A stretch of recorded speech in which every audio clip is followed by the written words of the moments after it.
परमात्मने नमः। नमो भगवते वासुदेवाय। आज श्रीमद् भगवत गीता संपूर्ण ओडिया विश्लेषण सीरीज रो 10ମ वीडियो। मु आशीष कुमार नायक आपणक पाई नहीं आसीछि एई सीरीज टी। आज अर्जुन एई सांख्य जोगरे द्वितीय अध्याय रे किभଳି भावरे श्रीकृष्ण भगवानଙ୍କ ଠାରୁ ज्ञान प्राप्त करुछन्ति एवं तांको मनरे थिबा अनेक प्रश्न र उत्तर किभଳି भगवान कृष्ण अति सरलतार सहित तांको बुझौछन्ति। आसन्तु जानिबा। स्थितप्रज्ञस्य का भाषा समाधिस्तस्य केशव स्थितधिः किं प्रभासेत किमासीत ब्रजेत किम। अर्जुन कहिले, हे केशव, परमात्मा ठारे स्थित स्थिर बुद्धियुक्त मनुष्यर लक्षण कौन होई पारे एवं सही स्थिर बुद्धियुक्त मनुष्य किपरि कहे, किपरि बसे, किपरि चाले अर्थात व्यवहार करे।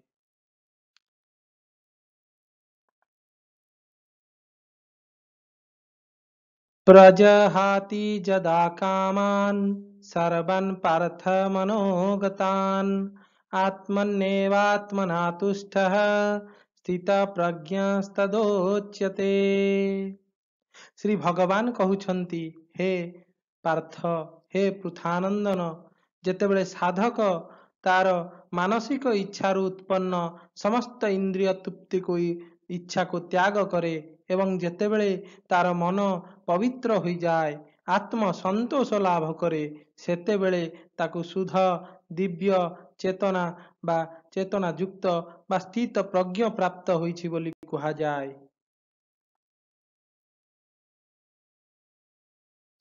दुखे सोद्विग्न मनः सुखे सुविगत स्पृहः वितराग भय क्रोधः स्थित धीर्मुनिरुच्यते। दुख पड़िले जहाँ मनरे उद्वेग जात हुए नाही एवं सुख आसिले जहाँ मनरे स्पृहा जात हुए नाही तथा जे राग आसक्ति भय क्रोधरु मुक्त सही मननशील मनुष्य को ही स्थित प्रज्ञ बा स्थिर बुद्धि कहा जाए। एही तीनोटी श्लोकरु आमे कौन जानिले जे अर्जुन श्री भगवान कृष्ण को पचारुछन्ति जे स्थित प्रज्ञ बोली कौन एवं स्थित प्रज्ञ मनुष्य किभଳି चाले, किभଳି आचार करे, किभଳି व्यवहार करे, स्थित प्रज्ञ बा स्थिर चित्त मनुष्य काहाकु कहा जाए। तेणु भगवान कृष्ण एटी बुझौछन्ति जे दुख आसिले मध्य ता मनरे कौनसी उद्वेग जात हुए नाही, आंदोलित हुए नाही, सुख आसिले मध्य जहाँ मनरे अधिक स्पृहा जात हुए नाही, जे राग ठारु दूररे जे क्रोध मुक्त से ही मननशील व्यक्ति ही स्थिर चित्त बा स्थित प्रज्ञ बोली कहा जाए बोली भगवान अर्जुन को बुझौछन्ति। जः सर्वत्रानभिस्नेह स्ततत्प्राप्य शुभाशुभं नाभिनन्दति न द्वेष्टि तस्य प्रज्ञा प्रतिष्ठा। जेउ मनुष्य सर्वत्र अनासक्त आसक्ति ठारू दूर एवं सही सब शुभ अशुभ एवं सुख दुख को प्राप्त करी मध्य हर्षित हुए नाही किंबा द्वेष करे नाही तार बुद्धि ही स्थिर अटे। एही भौतिक जगतरे जो व्यक्ति किछि भल पाई आनंदित हुए नाही किंबा किछि खराब पाई मध्य घृणा करे नाही तार बुद्धि पूर्ण ज्ञान रे स्थिर अटे एवं से स्थित प्रज्ञ अटे बा स्थिर चित्त अटे। जे सुख को जेमिति ग्रहण करे दुख को ग्रहण करे, जे शुभ को जेमिति ग्रहण करे अशुभ को ग्रहण करे, कौनसी राग करे नाही किंबा कौनसी भाग्यर दोष दिए नाही, सेई लोक ही स्थिर बुद्धि बोली भगवान कृष्ण अर्जुन को बुझाउछंती। जदा संहारते चार्यं कुर्मंगानीव सर्वशः इंद्रियाणीन्द्रियार्थेभ्य तस्य प्रज्ञा प्रतिष्ठा। कइंछ जेपरी निजर अंग गुड़िकु ता कोष भितर को सबुआड़े संकुचित करिनिए, सेहिपरि जणे कर्मयोगी इंद्रिय समूह विषय गुड़िकु इंद्रिय मानंकु संकुचन बा निवृत्त करिजिए, से पूर्ण चेतनारे स्थिर भावरे प्रतिष्ठा होई जाए। एठी भगवानंकर कहिबा कथा, कइंछ जेभଳି तार मुंडटीकु भितुर संपूर्ण संकुचित करी जेतेबेले कौनसी विपद आसे से संकुचित हो जाए, ता खोलपा भितरकू ता मुंड को नहीं जाए, सेही भली जने कर्मयोगी मनुष्य तार इंद्रिय गुड़िक भावना इंद्रिय विषय गुड़िकर भावनारू निजको निवृत्त करी इंद्रिय मानकर इच्छा शक्ति बा मन को संयत करी से जेतेबेले इंद्रिय मानकर इच्छारू निजको दूरे निए, से ही पूर्ण चेतना भाव पूर्ण चेतनारे स्थिर भावरे प्रतिष्ठित हो जाए, ताकू ही स्थित प्रज्ञ बोली कहा जाए, तार चित्त को ही स्थिर चित्त बोली कहा जाए। जेमिति कि स्वयं आत्मा सर्वदा यथावत अपरिवर्तित रही थाए, किंतु शरीर क्षण को क्षण परिवर्तन हो जाए। ए दुईटीर स्वभाव रे केबे समानता संभव नुहे, उभय निज निजर स्वभाव रे अटल, किंतु मनुष्य जेतेबेले शरीर सहित मु और मोर भावना को संपर्क स्थापना करे, जेतेबेले तार बुद्धि रे शरीर और संसार लाभ क्षति को नहीं प्रभाव पड़े, मु और मोर भाव दूर हेबा मात्रे यही प्रभाव मध्य दूरे जाए एवं बुद्धि रे स्थिरता आसे। बुद्धि स्थिर हो गले स्वयं निज स्वरूप रे अवस्थित हो जाए।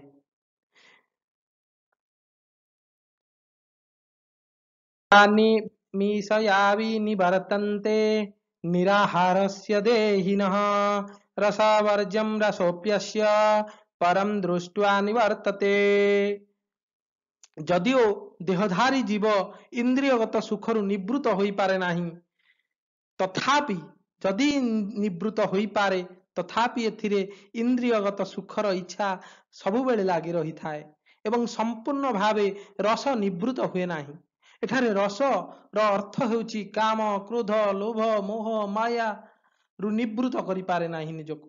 जदिओ कौनसी मनुष्य निवृत्त करे मध्य तार इंद्रियगत सुख लागि रही थाए, मात्र परमात्मा तत्वर अनुभव करिबा परे यही स्थित प्रज्ञ मनुष्यर रस मध्य निवृत्त हो जाए।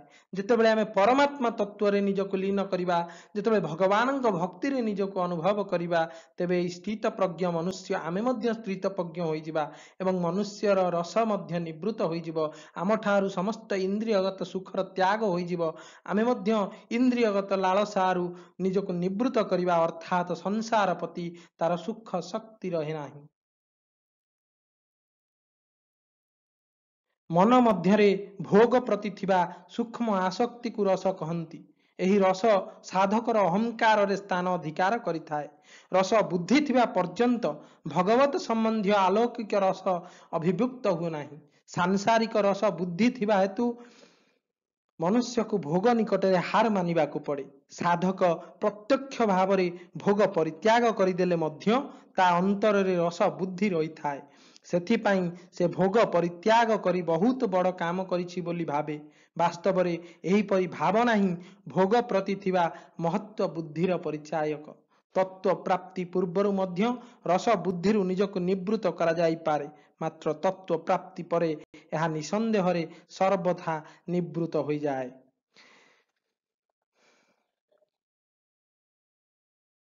जततो ह्यपि कौन्तेय पुरुषस्य विपश्चितः इंद्रियाणि प्रमाथीनि हरन्ति प्रसभं मनः। हे कुंती नंदन, रस बुद्धि थिबा द्वारा प्रमथनशील इंद्रिय गुड़िक एते शक्तिशाली एवं द्रुत होई पड़ती जे एगुड़िक नियंत्रण करने चेष्टा करुथिबा जणे प्रयत्नशील बुद्धिमान विद्वान पुरुषर मन को मध्य एमाने बलपूर्वक कबलित कर दियंती।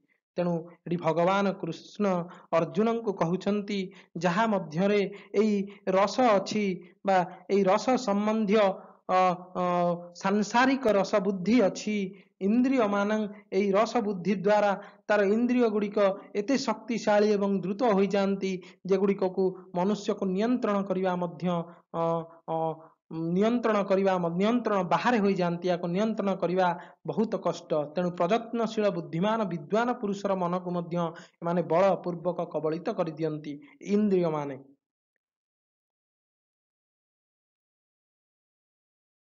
तानि सर्वाणि संयम्य युक्त आसीत् मत्परः बसे हि जसेन्द्रियाणि तस्य प्रज्ञा प्रतिष्ठिता कर्मयोगी साधक से निज इंद्रिय गुड़िक संपूर्ण नियंत्रण करी मत परायण मो पाखरे बा मो भक्ति रे मो उपरे निजर चेतनार स्थिर करी बसिबा उचित कारण जहार इंद्रिय बसीभूत ताकू स्थिर बुद्धि विशिष्ट व्यक्ति कहा जाए साधनार पूर्णत्व निमंते भगवत परायणता नित्यांत आवश्यक बोली भगवान श्रीकृष्ण अर्जुन को कहउछंती भगवत परायण होई गले कृष्ण परायण होई गले इंद्रिय गण अति सहजरे बसीभूत हो जाती निजर पुरुषार्थ सामर्थ्य बल इंद्रिय मानक पूर्ण रूप से बसीभूत करने कष्ट साध्य इंद्रिय गण संपूर्ण बसीभूत हेले जाई ही बुद्धि स्थिरत्व लाभ करे एवं जड़े व्यक्ति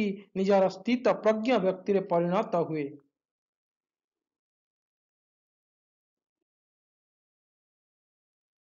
ध्यायतो विषयान् पुंसः संगस्तेषुपजायते संगा संजायते कामः कामात् क्रोधभिजायते इंद्रियगत विषय रे चिंतन करुथिबा समय रे मनुष्यर सही विषय प्रति आसक्ति जात हुए एही आसक्ति रु कामनार जन्म हुए एवं कामनारे प्रतिबंधक सृष्टि हेले ही क्रोध उत्पन्न हुए बोली भगवान श्रीकृष्ण अर्जुन को कहउछंती